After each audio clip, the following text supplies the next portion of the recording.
যে যেখানে যে অবস্থায় আছেন সবাইকে আন্তরিক শুভেচ্ছা এবং অভিনন্দন জানিয়ে শুরু করছি আজকের এই ভিডিও। আজকের এই ভিডিওতে আমি দেখাবো আপনাদের কিভাবে আপনি অনলাইনের মাধ্যমে আপনার বাবার নামে কিংবা দাদার নামে কোন মোজায় কতটুক জমি আছে সেটা কিভাবে বের করবেন, এবং ডাক নাম্বার দিয়েও বের করা যাবে, নাম দিয়েও বের করা যাবে। তো পুরো প্রসেসিংটা আমি আপনাদেরকে এই ভিডিওর মাধ্যমে দেখাবো। সেই জন্য যে কাজটি করতে হবে সেটি হলো আপনাকে যে কোনো একটি ব্রাউজার ওপেন করতে হবে। আমি গুগল ক্রোম ব্রাউজারটি ওপেন করতেছি। সার্চ বারে লিখতে হবে landgov.bd, এই ওয়েবসাইটে প্রবেশ করতে হবে। তারপরে আপনাকে ভূমি তথ্য বাতায়ন এই ওয়েবসাইটে লগ ইন করুন। আপনার যদি রেজিস্ট্রেশন করা থাকে সেক্ষেত্রে আর রেজিস্ট্রেশন করা লাগবে না, আপনাকে লগ ইন করতে হবে। এই জন্য সেভ হয়ে আছে, পাসওয়ার্ডটা দেওয়া আছে এখানে। এই ক্যাপচারটুক আপনাকে এখানে বসায় দিতে হবে। দেওয়ার পরে লগ ইন করুন। লগ ইন হয়ে গেছে। এখন আপনাকে যে কাজটি করতে হবে সেটা হলো আপনি আপনার বাবার নামে দাদার নামে কোন মোজায় কতটুক জমি আছে সেটা আপনি বের করবেন। সেজন্য আপনাকে কি করতে হবে, সেটার জন্য আপনাকে খতিয়ান সার্চ করতে হবে। খতিয়ান সার্চ করার জন্য আপনাকে ভূমি রেকর্ড ম্যাপ এই ওয়েবসাইটে প্রবেশ করতে হবে। দিয়ে এখান থেকে আপনাকে হোম পেজে যেতে হবে।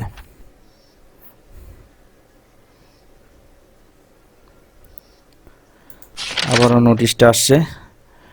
এখানে এই ভূমি রেকর্ড ম্যাপ এই অপশনে যেতে হবে।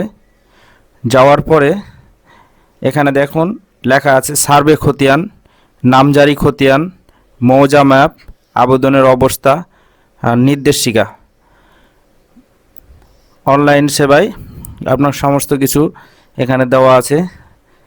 এখন আমি খতিয়ানের মাধ্যমে সার্চ করে দেখব আমার বাবার নামে দাদার নামে কোন মোজায় কতটুক জমি আছে। আমি প্রথমেই বিভাগ সিলেক্ট করতেছি, তারপরে জেলা, তারপরে উপজেলা, তারপরে আরএস, সিএস আছে, এসএ আছে, আরএস আছে। আমি আরএসটা দিলাম। তারপরে একটা খতিয়ান দিয়ে দিলাম, মোজা দিলাম। মোজা দেওয়ার পরে এখানে এই জায়গায় দেখুন, একটু লক্ষ্য করুন, এখানে খতিয়ান নাম্বার দিয়ে আপনি খুঁজতে পারবেন। তারপরে আপনি অধিকতর অনুসন্ধান এখানে টিপ দিলে আপনি মালিকের নাম দিয়ে খুঁজতে পারবেন এবং কি করবেন, দাগ দিয়ে খুঁজতে পারবেন। তাহলে তিন রকমই সিস্টেম আছে। আমি এখানে খুঁজুন অপশনে ক্লিক দিলাম আপনাকে দেখানোর জন্য, শুধু আপনাদেরকে। এই ওয়েবসাইটে ক্লিক করলাম। এখানে ক্লিক করার পরে মালিকের নাম এই জায়গায় আমি আব্দুল গফুর কবিরাজ দিলাম। আব্দুল গফুর কবিরাজ নামে এ মোজায় কতটুক জমি আছে সেটা আমি খুঁজে বের করব। সেজন্য খুঁজুন অপশনে আমি ক্লিক দিলাম। দেখুন তিনটা খতিয়ান চলে আসছে। তাহলে রসুলপুর মোজায় ওনার নামে তিনটা খতিয়ান আছে। তাহলে কতটুক করে জমি আছে সেটা দেখার জন্য ডবল ক্লিক দিতে হবে আব্দুল গফুর কবিরাজের উপর। এখানে ৭৭ শতক জমি আছে। দাগ নাম্বার হচ্ছে ৮৮৯। এখন ৮৮৯ দাগ দিয়ে আমি খুঁজতে পারবো। এখন খতিয়ান নাম্বার দেখাচ্ছে ৪১। আমি আবার ব্যাংক হয়ে গেলাম। এখন আমি দাগ দিয়ে দেখাবো ৮৪৯ দাগ। খুঁজুন অপশনে আমি ক্লিক দিলাম। দেখুন আব্দুল গফুর কবিরাজ ৪১ খতিয়ান চলে আসছে।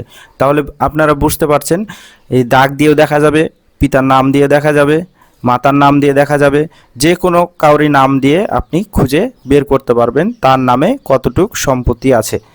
গফুর নামে তিনটা খতিয়ান আছে। তাহলে আমি একটা খতিয়ান দেখে নিচ্ছি। এই জমিটাতে ৭৭ শতক জমি আছে। মৌজা হচ্ছে রসুলপুর, সার্ভে আরএস খতিয়ান, উপজেলা দুর্গাপুর, জেলা রাজশাহী, বিভাগ রাজশাহী, দাগ নাম্বার ৮৪৯। এখন চাইলে আপনি ঘরে বসে অনলাইনে কপি বা সার্টিফাই কপি পেতে পারেন। সেজন্য আপনাকে যে কাজটি করতে হবে, ঝুড়িতে রাখুন। এটা আসবে এরকম, এটা কেটে দেওয়ার পর এই যে দেখুন এখানে চলে আসছে। এখন আপনি অনলাইন কপি চাইলে ঘরে বসে ডাউনলোড করতে পারবেন বা সার্টিফাই কপি আপনি ঘরে বসে পেয়ে যাবেন। সেজন্য অনলাইন কপি যদি আপনি নিতে চান তাহলে অনলাইন কপি টিক দিতে হবে, আর এই টিক মার্কটা পূরণ করতে হবে। চেক আউট করুন। চেক আউট করার পরে এখানে এমন একটি অপশন দেখতে পাবেন আপনারা, এই তাৎক্ষণিক আপনি যদি সাথে সাথে নিতে চান তাহলে 120 টাকা আপনার কেটে নেবে। এই যোগফলটা করে দিতে হবে 9 6 15, পরিশোধ অপশনে ক্লিক করুন। এইরকম পেমেন্টের অপশন পেয়ে যাবেন, আপনি পেমেন্ট করে দিলেই অনলাইন হার্ড কপিটা আপনি ডাউনলোড করে নিতে পারবেন। সবাইকে অসংখ্য ধন্যবাদ এতক্ষণ সঙ্গে থাকার জন্য।